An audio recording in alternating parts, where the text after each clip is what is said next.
When things go wrong as they sometimes will, when the road you're trudging seems all uphill, when the funds are low and the debts are high, and you want to smile but you have to sigh, when care is pressing you down a bit, rest if you must but do not ever quit. Success is a failure turned inside out. Let's talk and clear the clouds of doubt. Bismillah, Assalamu alaikum, peace be with you. Welcome to another episode of Let's Talk. I'm your moderator, Omar Dunlap, and we have with us today Dr. Mamdouh Muhammad. Assalamu alaikum. Alaikum assalam wa rahmatullahi wa barakatuh. And we have with us our studio audience. Assalamu alaikum. Today we are discussing the topic of Islam and terrorism. And without getting too far into it, I'm going to hand it over to Dr. Mamdouh now to give us his reflections. Okay. Bismillah ar-Rahman ar-Rahim. When we begin with the concept of terrorism, I'd like to shed some lights on this. First of all, the term had never been connected with Islam except very recently. As we know that the term terrorism was related to the French Revolution, and this was in 1795, around this period. However, nowadays we see the link between Islam and terrorism because it seems that it's a hot topic for the media and for some politicians everywhere.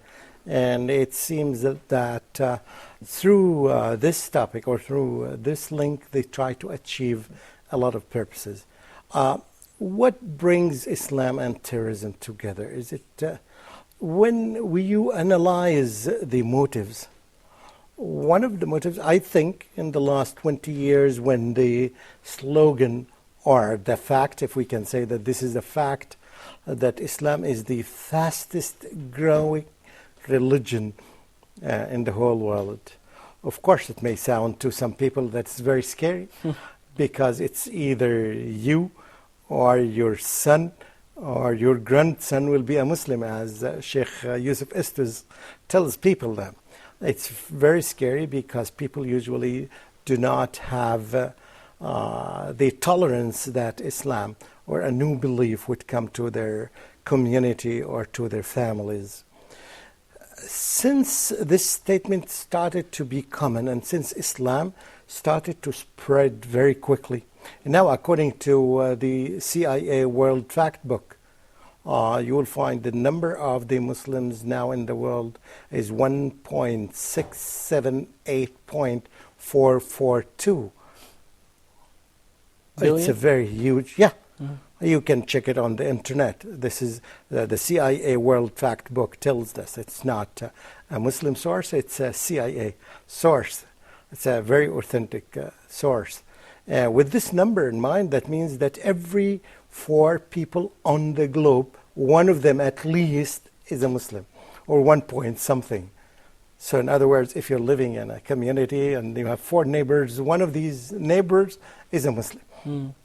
And this had, if you compare it with the last statistics, which say that the number of the Muslims was 1.3, and in a very short time you find this huge jump to this number, tells you reality that Islam is how some Muslims see it, that the Western media is trying to block Islam from spreading.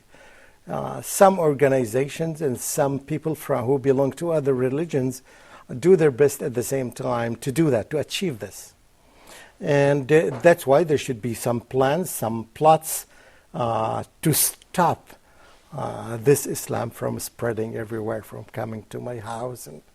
And what I'm talking about Islam here, I'm talking about the moderate Islam. I'm talking about the mainstream Islam, the Islam that had been brought to humanity from Prophet Muhammad sallallahu alaihi wasallam. With this in mind, that's why you started seeing that some of the plots and the plans saying that Islam is connected with terrorism in order to defame Islam. This is the Islamic theory. by the way. This is how Muslims see the events that are running nowadays on the globe. And based on this, you will find that a lot of things are happening in the world. Any explosion, any accident takes place somewhere in the world, you will find the media rushes to mention or to link it with Islam. Even if it happens in a church and be by the hand of some Christians, they would be reluctant to say that, which is quite obvious. This is unfair and unjust. And it seems that the international community does not really realize the effect of injustice on the hearts of people.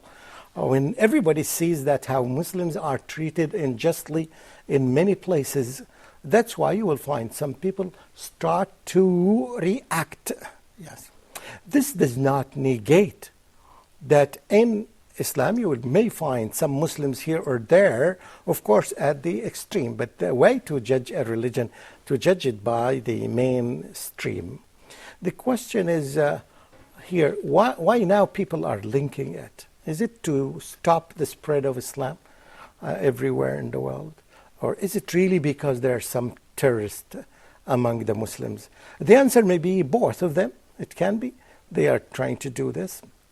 I don't know how much they achieved success, but the way moderate people see it that Islam is because of that is spreading everywhere. And other people would say that it's too late to do this because the internet and the advancement of technology helped a lot Islam to go to every house and every corner in the world.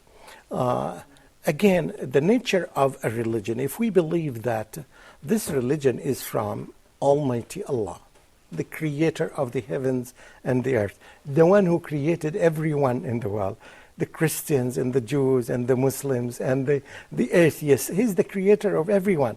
How would he define a religion that would destroy the others? And at the same time, everybody knows that Islam is the religion of La ikraha fi din, no compulsion in religion. You cannot compel anyone to embrace your religion. And even if you do that, if a Muslim does this, it's not accepted by Almighty Allah. I mean, it doesn't make any sense what most of the media say, although they bring eloquent people and the people who are expert in the field, and you listen to all these politicians everywhere. Nowadays, by the way, according to the references, they say that there's about 100 definitions of terrorism. Yes, if we bring now 100 politicians or statesmen, we will hear different definitions of terrorism. And even when you take even the most moderate definition, it would apply to some individuals, it would apply to some countries, and if you take the same definition and try to apply it, it will apply to some countries, some big countries and advanced countries nowadays. However, still, they have strong media, and that's why they attack the Muslims by this media. And I think they are not doing a good job. If they really want to eradicate terrorism, if there is, and I think there is, yes, if they want to eradicate it, one way to do this is to support mainstream Islam. This is my solution, and I have 2 or 3 solutions for that. If they support the mainstream Islam, and simply when we define mainstream Islam, is following the traditions of the Prophet ﷺ. This is the mainstream Islam, and if they support it, that means that the extreme Islam will diminish. Their policy is totally 100% against this. What they are doing, they are supporting the extreme Islam, or the deviant, as the Muslims say it, the deviant Islam and the deviant sects, in order to suppress the mainstream Islam. The version, they say that we want to adopt a French version of Islam or a Western version of Islam, and the Muslims, an average Muslim would not accept this. An average Muslim would say that I accept the version that the Prophet Muhammad ﷺ brought, which is quite clear in the Quran, and it's quite clear in the tradition of the Prophet ﷺ. An average Muslim would say that. However, I think that they need to reconsider this, and they need to listen to wise people, because working together, cooperating together, we can fight terrorism. Yes, the true terrorism. Right. Well, thank you for those insights. We're going to take a quick break, and we'll be right back, so don't go anywhere. You're watching Let's Talk.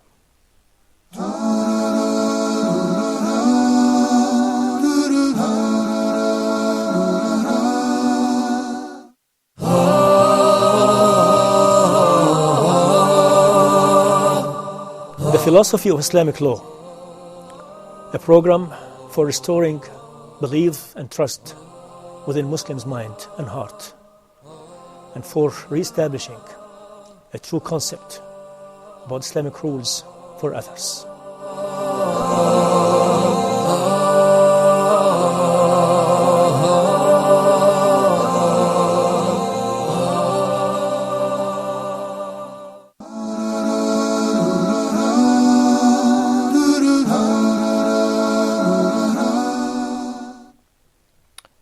Bismillah, Assalamu alaikum. Welcome back to Let's Talk. Today we're discussing the issue of terrorism versus Islam, or terrorism in Islam, or terrorism according to Islam, however you want to look at it. And right now we're going to take a look at some questions that we've asked some random Muslims on the street about this subject. We asked them, how do you define terrorism, and does Islam allow terrorism? And we're going to see what they have to say.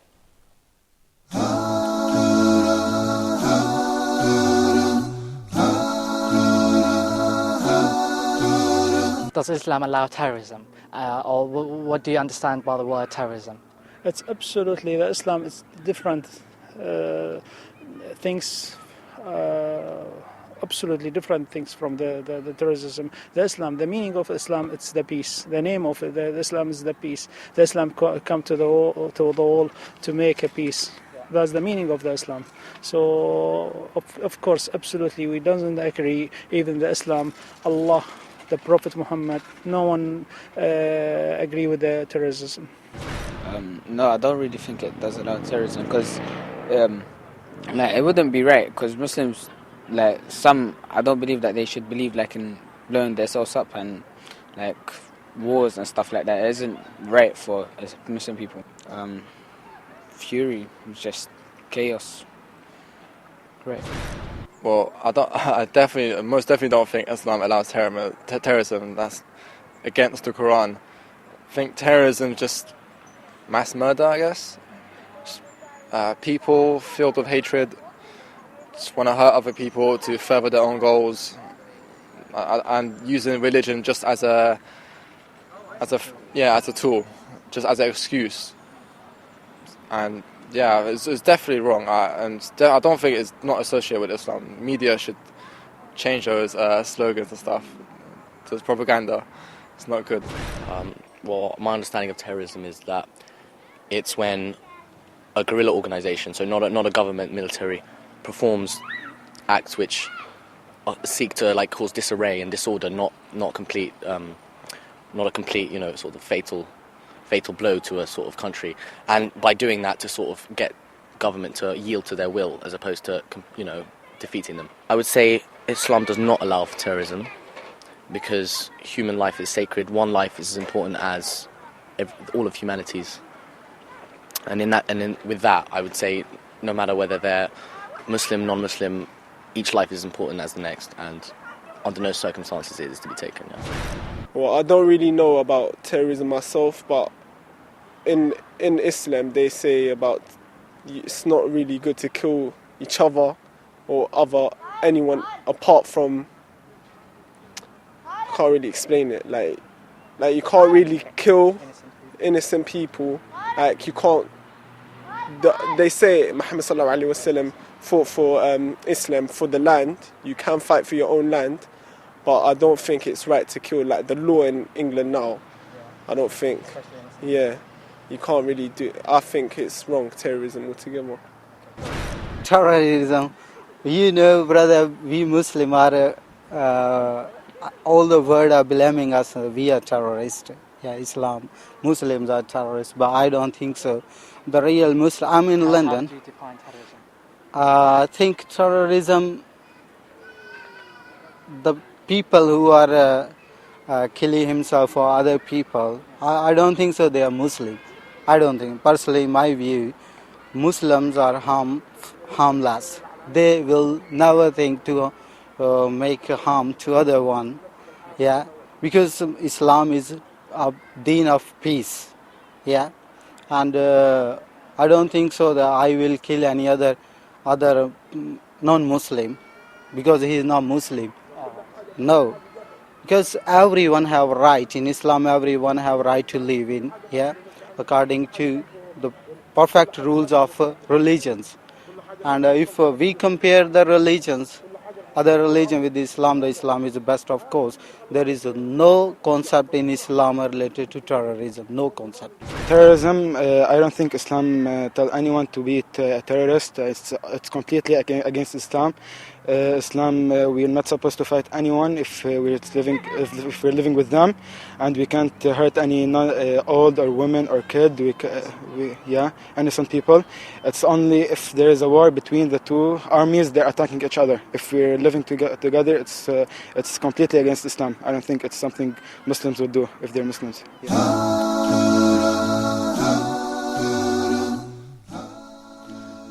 Bismillah. Well, that was very interesting. Seems that terrorism by these people was defined as mass murder, disorder, killing innocents. This was how they defined it. But one answer that was common was that, does Islam allow terrorism? Every single Muslim we interviewed said no. What's your comments on that? Of course, absolutely. And I think one of them said that Islam is the religion of peace. So how it can promote terrorism and fighting and killing. And everybody knows that. And all the world accepted this. But all of a sudden, for some reasons, some hidden reasons, they try to label the Muslims as terrorists. I think, of course, this is unfair and this is not true. And I can give you hundreds of examples. Muslims are living in universities everywhere in the world, in London, in the USA, everywhere in the world. I think we could give more than hundreds of examples. I think I'm sorry to say 100. Millions or maybe. Yeah, take for example the example of UAE, and I will select, for example, the specific Dubai. It has more than 150 nationalities. The non-Muslims are perhaps the majority there. We've never heard a case of a Muslim killing a non-Muslim. What would prevent a terrorist from doing this? If all the Muslims are terrorists, if Islam is the religion of terrorism, so tell me, what prevents every Muslim to kill 2 or 3 people to finish the whole world? Because the percentage, as we said, that it's 1 to 3 or 1 to 4. Yeah. So if this is the case, it just requires from every Muslim to kill 3 people and the whole world is gone. It's so funny and ridiculous to hear these statements, but unfortunately, still some politicians and still some media try to focus on this. And they don't really study the effects, the negative effects that may happen on some people. I wish that the wise people in the world, the leaders of the world, will re-study the situation and be away from the pressure that's put on them for whatever reason, and be fair. And I think this is the solution of terrorism. By the way, when I was first coming to Egypt from America, I wanted to make some research about, I'm going to a Muslim country. I want to see how things were, in Cairo. And by the way, I'm not from a big city in America, very small town. So Cairo has, 18 million people, something like this. So it was different for me. So, I looked up things like crime and so on. And actually, the non-Muslims were laughing. They said, for such a big city, violent crime, it doesn't exist. Maybe someone will steal your cell phone, if you leave it out on the table, something like this. Is common here. But nobody will ever, hurt you or harm you in any way, which is very strange, because in America, in a big city, you'll have 100 murders in a year. It's very common, something like that. Yeah. So I thought it was funny that the non-Muslims were laughing that had visited Cairo. They were laughing about how little crime. And because we could say that this violent crime could fall under terrorism if someone is going to rob you or hurt you or something. Individual terrorism. And they were just laughing about it. So people that actually come to a Muslim country and know Muslims, They don't see this sort of thing at all. I think the people knows, but they don't know the motives of those politicians and the motives of the media to stress and emphasize this link between Islam and terrorism. And it seems that the golden rule is that repeat it and repeat it and repeat it until you convince people that it is there. It is not there. And even if it is there, it will be very limited, individual people. And this is applicable to any ideology in the world and any religion in the world. Islam is no exception. So how long have you been Muslim? Let me ask you that. I was born a Muslim. Okay. And in all these years, have you ever met a terrorist? No. Right. So, I mean, come on. This is what I'm saying. I've been a Muslim for 8 years, myself 9 years. I don't know any terrorists at all. I never met a single one. Really, some people, they may have some wrong ideas. For example, when a person reads the Quran, for example, and finds a statement in the Quran that there's only one ayah in the Quran that mentioned the word turhibuna bihi, which depends on the word, is derived from the word terrorism. And when a person reads this verse by himself and tries to generalize it, of course he or she will fall into a big mistake, because this verse talks about war. When a country is fighting a country, it is your right, to defend yourself, to develop yourself, to prepare yourself, and so that to scare the other country in order. And the purpose of this scaring other country to stop war from happening. Right. The purpose is a peaceful purpose, is just to scare them. And this was what's going on in the Cold War between the USA and Russia. This is exactly, each one of them was trying to scare each other to prevent the war from happening. Right, so definite double standard there. How you can tell? Yeah, for sure. We're going to take it to the studio audience now and see if they have any questions. Go ahead, bro. Alaikum assalam. Dr. Mamdouh, now there is a stereotype in the West in general that Islam in the past was spread by sword. And now the terrorist acts are an extension of this. What's your comment?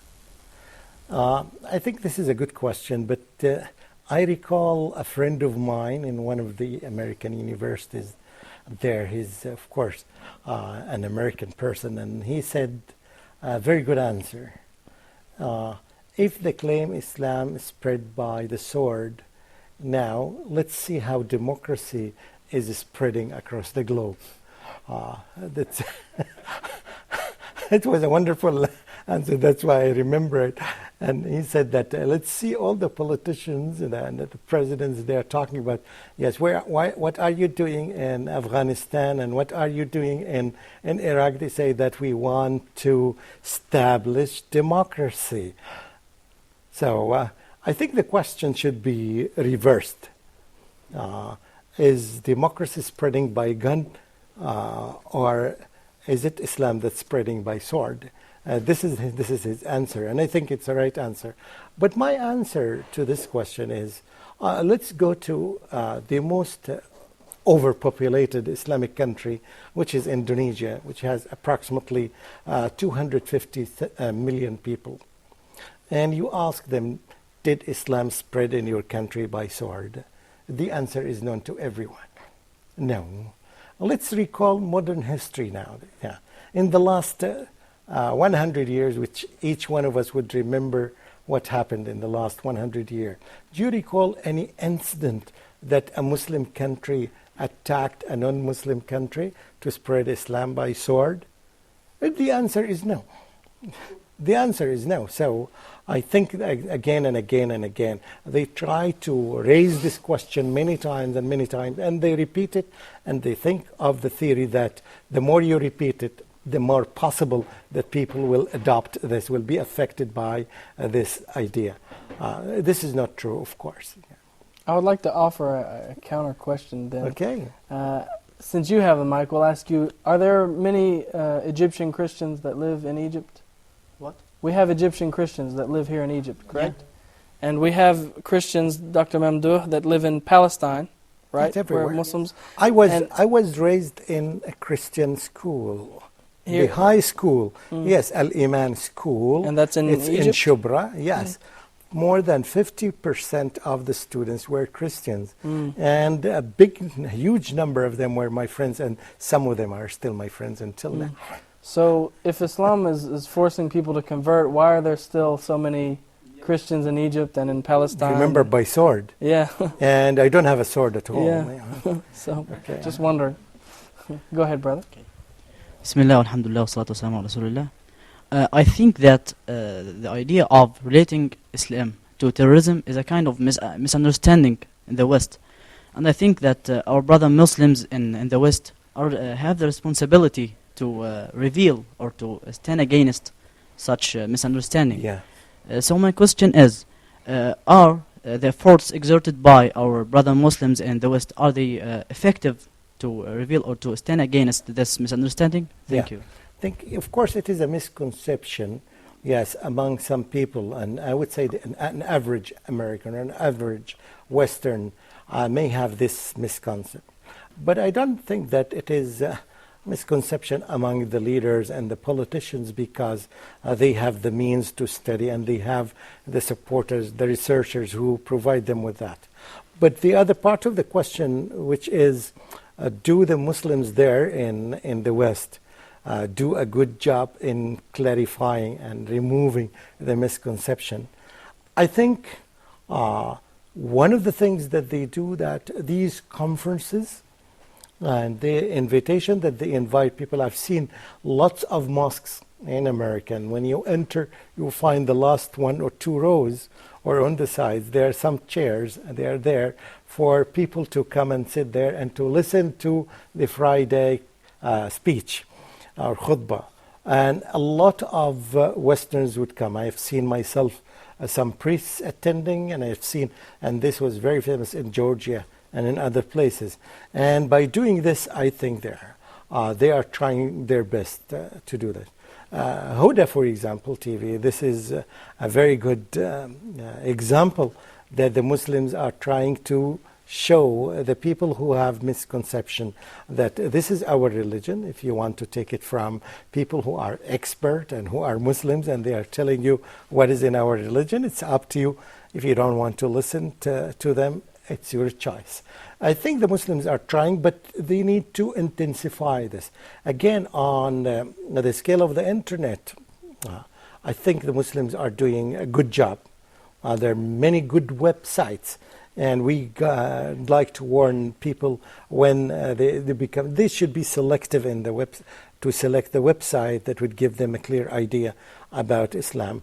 I think the Muslims are doing a good job. They need to unite together to strengthen their efforts, to have more research and to produce it and to present it in a better way. But I think they are doing a good job, and I ask Allah to support them. And now it's no longer Muslims in the West and Muslims in the East, because the internet connected everybody. So what you can do from Fayoum or from Cairo here can reach everywhere in the world. Yeah. So I think you can do a good job by presenting the true image, the original image of Islam to the people. Any other questions?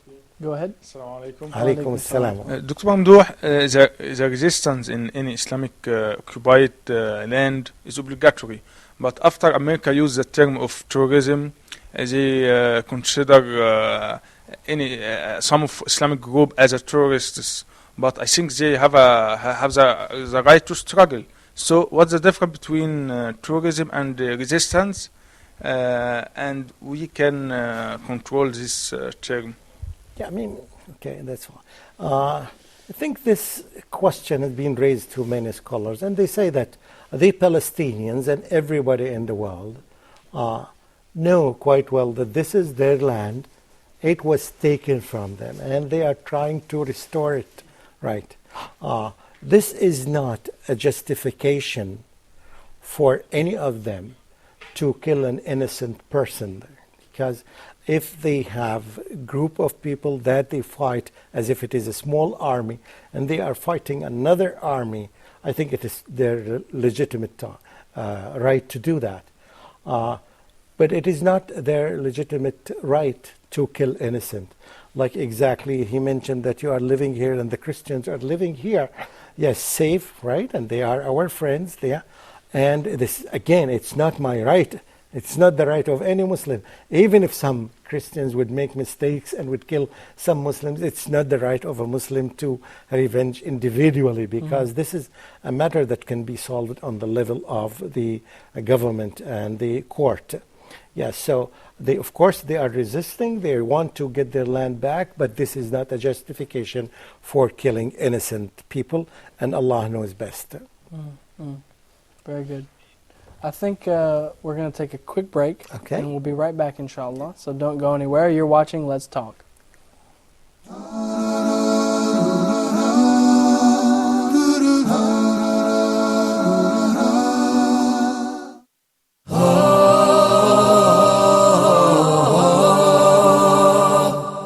The Philosophy of Islamic Law, a program for restoring belief and trust within Muslims' mind and heart, and for re-establishing a true concept about Islamic rules for others.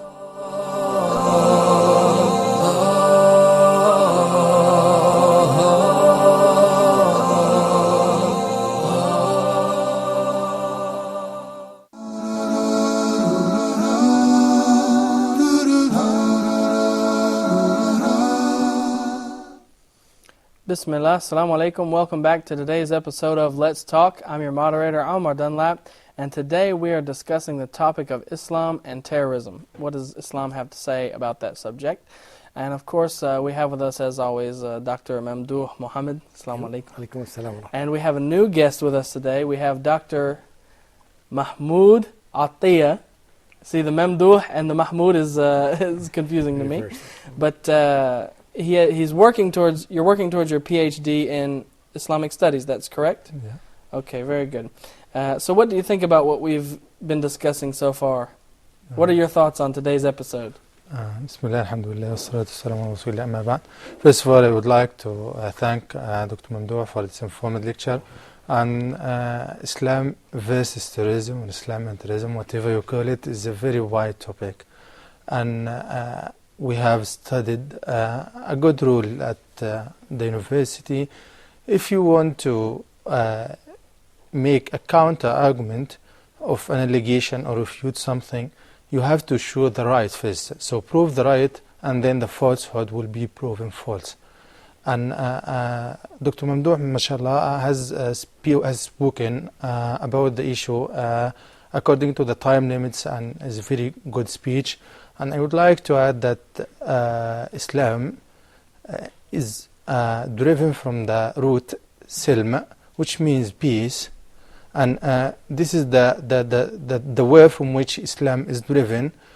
And also the word Islam means submission, means surrender to the will of God. All of these meanings are in contradiction with terrorism or violence. Even the greeting of Islam is peace. And the greeting of people in paradise, according to the Islamic concept, is peace. So the whole concept of Islam evolves around peace.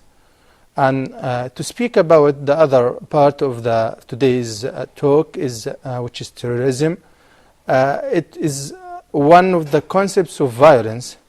So violence in general is not displaced in every situation. No, violence is sometimes recommended, sometimes required to protect yourself. And terrorism is one of the aspects of violence, as not limited to Islam, as not limited to a specific religion. And the first book which I studied about religious violence in general was written by an American professor called Mark George Myers. And this book is called Terror in the Mind of God. In this book, the professor solved the acts of violence on the major religions in the world, includes Islam, Judaism, Christianity, Buddhism, and other religions, and showed that every act of violence has motives behind it, and it's not confined to a certain ideology or a certain religion, but it extends to almost all groups and all ideologies and all religions in the world. But after September 11 attacks, the term became focused or almost exclusively attached to Islam. And because of the media, because of what is said about those who performed the attacks, who made the attacks, are Muslims, and a huge amount of literature was written on the issue. But let me stop you right there for just 1 second, Dr. Mahmoud, and let me ask you this question. Because you're saying it's in the Western media and they're causing some problems for us, I came across a statistic, and it's on. You can find it on the website. I don't know if you're familiar with this website. There's a website called loonwatch.com, and it's actually the purpose of this website is to counter the anti-Islamic propaganda in the media. And it's run by some Muslims, and they make extensive research, and it's an English language website. And on this website, they researched FBI statistics into terrorism. And they found from the years 1980 until 2005, all of this time, they made an investigation of several different groups, whether it's communists, left-wing government supporters, Jewish extremism, Islamic extremism, Christian fundamentalism, and they found that from all of these groups, the Islamic terrorism was next to last. They were not quite at the bottom, but the next to last in terms of terrorist acts in this many years. And what's interesting is they were just under, it was 6% of all terrorist attacks since 1980 to 2005 were committed by Muslims. Just under, interestingly enough, Jewish extremist terrorism, which was at 7%. The majority of the terrorist attacks came from Latin Catholic countries, comprised 24% of all terrorist attacks in these years. So I want to get first your comments on that, Dr. Mahmoud, and then we will get your comments on it, inshallah. Yeah, it's clear that the violence is not restricted to Islam and it's spread to many leftist wings, many religions, because violence is first of all intended for political or social gain, and every group sees the best way to gain these gains, and some people pursue peaceful means, some people see violence as the solution. So it depends on the ideology, and this is not restricted to Islam. To use Islam to justify violence, this is just a justification. But I think that the issue here is that when you watch the media, you'll never guess that statistic. You will think it is the exact opposite, that Muslims are responsible for 50, 60, 70% of all the terrorist attacks, and this is the name of the game. Yeah. So this is the issue. How is the media just lying or brainwashing, or what's the issue here? The media is in most cases is politically driven, and if you see the scientific and academic research in the issue, you will find that the causes of what they call Islamic terrorism or fundamentalism is not a religious reason. It is a political, sociological. It's in the called what Ted Gar called relative deprivation. It's in the oppressions prevalent in the Muslim world, whether from Muslims themselves, from Muslim rulers, or from other foreign powers or foreign authorities. So this is the mainstream approach in justifying Islamic violence, and most of the books about this. There's only one approach called the political culture approach, which traces the violence of Islamists to the scriptures of Islam or their understanding of Islam, or they call the Islamic texts are too general, are open to too many interpretations, and always a radical interpretation is an option. So this is one interpretation, and because this is a rhetorical interpretation and attracts many people, this is sometimes it's called the media approach. They just throw any other interpretation and focus on this and say Muslims are terrorists because of the scriptures, because of the interpretation, because of the Quran. Islam urges violence, and uses the same justifications used by terrorists. In fact, they are spreading the terrorist ideas. Are there false interpretations of the Quran in the media? Yeah, there are too many. In the Western media, they're saying, this verse here says you have to kill. For example, we all know the verse they quote from Surah At-Tawbah all of the time, this one verse that they quote.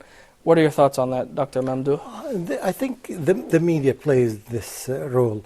throughout history, not just against the Muslims, but this is the norm of the media. Yeah, and when you see even the people whom they interview and give them the interpretation, they are a special type of people who are not expert in the field. If I were them, I would go, okay, who is the most famous scholar on the earth, among the Muslims, among the mainstream Islam? Is it this scholar or this scholar or this? I'll bring 2 or 3 of those scholars and I would listen to them. Here, I would confront the whole world by saying, these are the Muslim scholars. I would not bring someone who was brought somewhere in the world as an unknown character. Dutch parliamentary or whoever. Whatever, yeah. And I would not select a person from a small sect to represent the mainstream Islam. And in this way, I think the media can play a positive role in destroying terrorism, if they are serious. But it seems they don't have any interest. I don't know. You need to ask them. Okay, so we are trying to help them. So what can we do? If you're looking for scholars, good scholars, we can make some of them, suggest some of them for you. And in this way, you tell it, here are the scholars who represent the mainstream Islam. So is that something we should be taking I think we should. We should push them. We should invite them to do that. Let the world listen to us. Yes, we are open to everyone, and then we have the proofs. And then and only then, everybody would know what the media is doing right now. Yeah. Brother Mahmoud, let me ask you a question.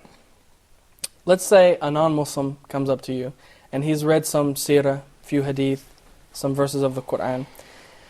And he says, and he's looked at Muslim history, and he says, I saw the Prophet Muhammad ﷺ, he fought this war, or, I saw this verse of the Quran, it says you have to kill the unbelievers, something like this. Why do you believe in this? What would you say to him? Why do you believe in Islam? Because it made acts of violence or wars? My first reply, and always say, put everything in a context. Everything has a context, and if you take the context out of the context, the meaning becomes distorted. And this is what I call the cut and paste, which they always do. All the verses in the Quran and all the instances in the hadiths have context. So they just focus on the segment or the statement which is fight or kill all of them and just throw all of the context. If you read the context, Surah 9, for example, Surah At-Tawbah, it has the most controversial verses, and kill them wherever you find them. This is their favorite. This is the most quoted verse, and most quoted, not the verse, the most quoted part of the verse. The verse is speaking about those who fight Muslims. So, and no one in the world can say, if someone comes and fight and transgresses against you, just say to him peace. No, just the context of the verse is a state of war. وَقَاتِلُوا فِي سَبِيلِ اللَّهِ الَّذِينَ يُقَاتِلُونَكُمْ Fight in the cause of Allah, those who fight you. So the command is very clear from the beginning. There is an aggression from another party, and the same verses, and don't transgress the limits.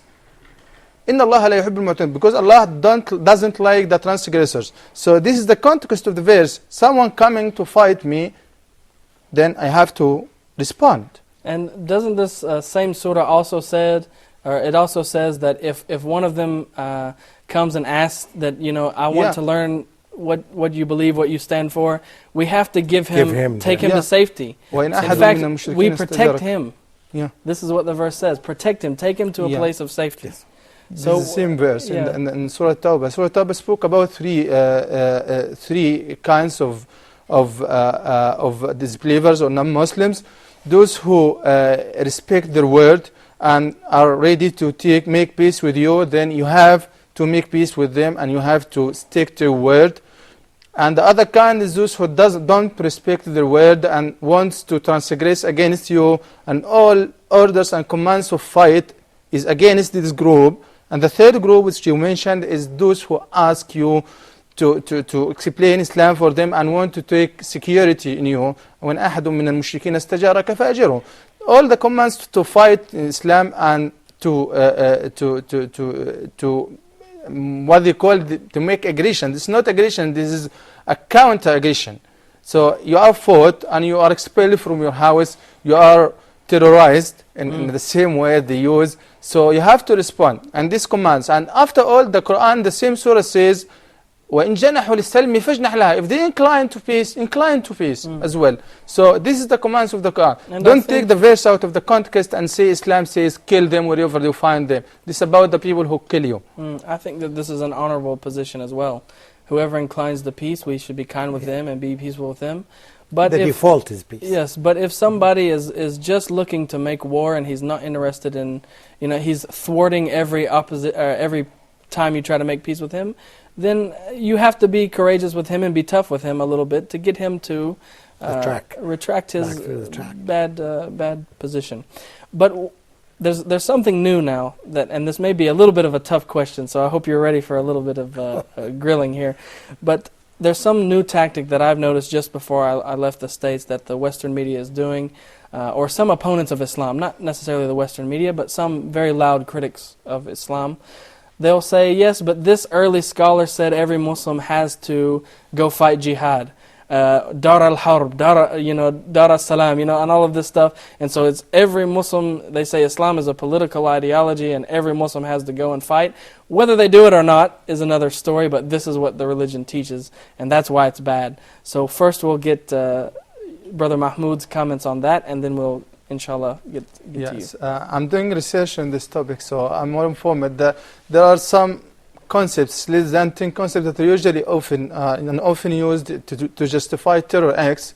The concept of hakimiyya, the concept of takfir, the concept of rebellion or khuruj al-hakim, concepts of jihad, of course, this is the mainstream one, and the concept of wala wal bara, so be loyal to Muslims and disloyal to non-Muslims. And the concepts also, the concept of Darul Islam and Darul Harb. All of these concepts are used because, as you know, we have many juristic schools. It is natural to find a difference of interpretations to each concept. It's not a difference on the core ideas or the core concepts, but some interpretation. Some people who hunt in the troubled water then use some of this interpretation, and the problem is not in the interpretation itself. The interpretation is made in a certain context for a certain period of time, and apply these interpretations to our current time and our situation. It's called in the usul al-fiqh or in the principles of Islamic jurisprudence tahqiq al-manat. So, but this needs very qualified scholars. And in my study, I found that most of those who made terror acts are not religious educated. They are ordinary people, engineers, maybe doctors, maybe any job other than theologians. And thus, they bring the fatwas of Ibn Taymiyyah, for example, on Maradin, on the Tartars, and fatwas of Ibn Kathir, and apply these contexts, apply these fatwas, texts to the new context. Your answer is very eloquent, so if I can kind of dumb it down, or as we say in Tennessee, get the hay down to where the goats can eat it, what you're saying is that this scholar will make a fatwa. For example, maybe it's the time of the Crusades, right? Yeah. The Christians are invading the Muslim country. So he gives this fatwa, Dar al-Harb, Dar al-Islam, and it's applicable at that time. Yeah. But later some Muslims will say, well, look at this fatwa that he gave, Dar al-Harb, there's the abode of war and there's the abode of Islam. And so, so this later Muslim, without knowing the context of this fatwa of Ibn Taymiyyah, or even Imam Ghazali has some fatwas like this, without knowing the context, he takes it and tries to make it apply to a situation it does not apply to. Is that what you're... Yeah, that's exactly what I want to say. Exactly what you're saying. Your comments, Dr. Just elaborating on this. When a country signs a treaty with another country, when a country opens its door to another country for having an embassy and for having relationship with it, that means that country is not a state of war. This is not a place of war. It's not a country of war. However, if the people don't know these conditions, and they are ignorant, in fact, so they will fall into this trap and they misinterpret the text. And negative results would happen. So it's a matter of issue of knowledge, and that's why we advise those individuals and those people who belong to these small groups, that's unqualified groups, to make the judgment. They don't have the expertise of the scholars who would give the right decision and the right fatwa.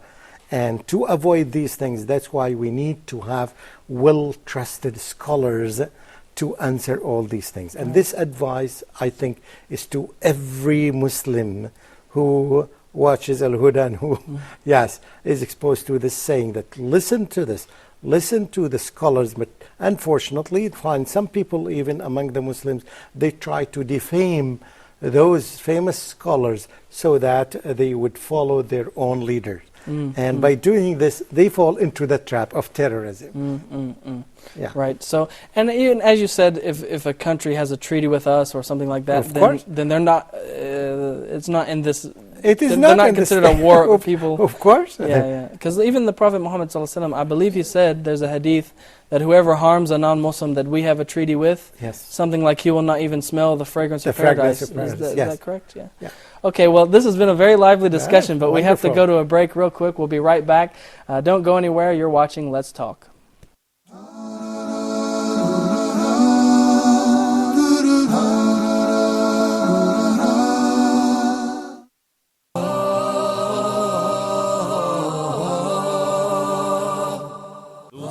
Love Allah subhanahu wa ta'ala, for those who worship Allah subhanahu wa ta'ala alone, for those who want to enter the Jannah, the paradise that Allah subhanahu wa ta'ala created for the believers.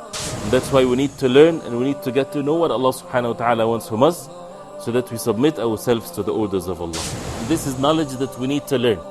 Why we're spending more time to look into the verses and to the meanings of the verses in depth, so that we can get to learn from it what we need ourselves to be steadfast, to be obedient to Allah subhanahu wa ta'ala, to ponder over the meanings of the miraculous words of Allah subhanahu wa ta'ala.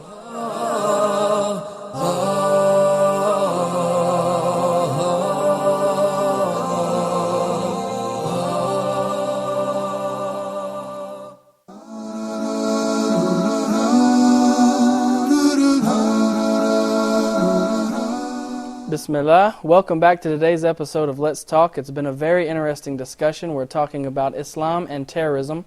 And we're going to take some questions from the audience. But before we do that, I have a quick question myself. And be as brief as possible as you can in the answer. Are there some groups that the Western media or some governments or whatever, may label as terrorists, and they're not really terrorists? Maybe they're a legitimate group, a resistance group. Without mentioning their names, of course, but... We're not going to mention names, but I think yes, there are some groups. But let me ask another question that would elaborate this question. Who would get the benefit of labeling those ones that they are terrorists? It is their enemy. The enemy to get the attention of and to get the support of other countries, they try to defame this group, so they try to deprive them of the right to resist, right? And therefore they try to label them and accuse them of being terrorists. So who is the one who's going to benefit? Is the enemy. And of course we have to be fair. Some of the groups they label as terrorists, They are. They are. They are. We mentioned in the beginning that there are some terrorists, individuals and as groups. And they are working even against some Muslim countries. Right. Yeah. Right. We've mentioned something like that. Okay, now we're going to go to this brother here. He has a question. Go ahead. Doctor, how could we fight this terrorist? What is our rule as Muslims, or even the non-Muslims people? What's our rule to fight this terrorist? I think I touched briefly on this, and I said that without giving the authentic or the reliable Muslim sources and scholars their role to present Islam to the world, the West and the East, without giving them chances. The scholars that are trusted by the people, the scholars that are trusted, they have this kind of trust. We need to give them some room to speak up and to clarify things. And I invite the media, the global media, the international media to play a role in that. If we work together, and I invite every politician in the world, in the West and the East, we need to put our hands together to show the mainstream Islam to people and to allow it grows and spread, because this will affect the extremes until it diminishes and fades out. I think this would be a wonderful job if the politicians and the media work with the Muslim scholars, the trusted ones by the Muslims, to present the mainstream Islam, and I think we will get very good positive results very soon, inshallah. Okay, do we have a question for Brother Mahmoud? This will be the last question of the episode, and I would like to give him an opportunity to answer one of your questions. Go ahead. Assalamu alaikum. Alaikum Dr. Mahmoud, since we are talking about terrorism, which is mainly focusing on the ending the life of people, if you could shed light on the sacredness of life in Islam. And please be brief because we only have 1 minute. I'm going to quote the verse in the Quran. أنه من قتل نفسا بغير نفس أو فساد في الأرض فكأنما قتل الناس جميعا ومن أحياها فكأنما أحيا الناس جميعا. Whoever kills a soul without an approved reason, as if he killed all people, and whoever brings life to it, then as if he brought life to all humankind. So just this verse is enough to illustrate the value of life in Islam, and who saves it and who transgresses the lives of others. Very good. Well, that's all the time we have today. I would like to thank you, Brother Mahmoud, for being with us. Thank you, Brother Mahmoud. Thank you, studio audience, and thank you, viewers. But that's all the time we have for today, so we hope to see you next time, inshallah ta'ala. Until then, I'm Omar Dunlap wishing you peace. Assalamu alaikum wa rahmatullahi wa barakatuh.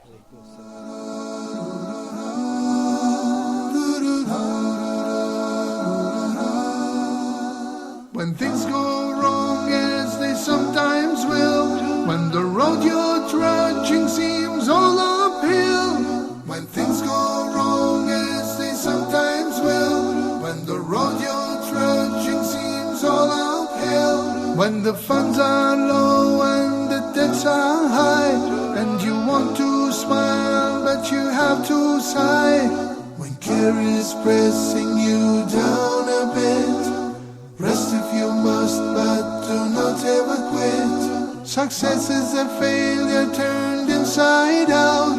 Let's talk and clear the clouds of doubt. Success is a failure turned inside out. Let's talk and clear the clouds of doubt.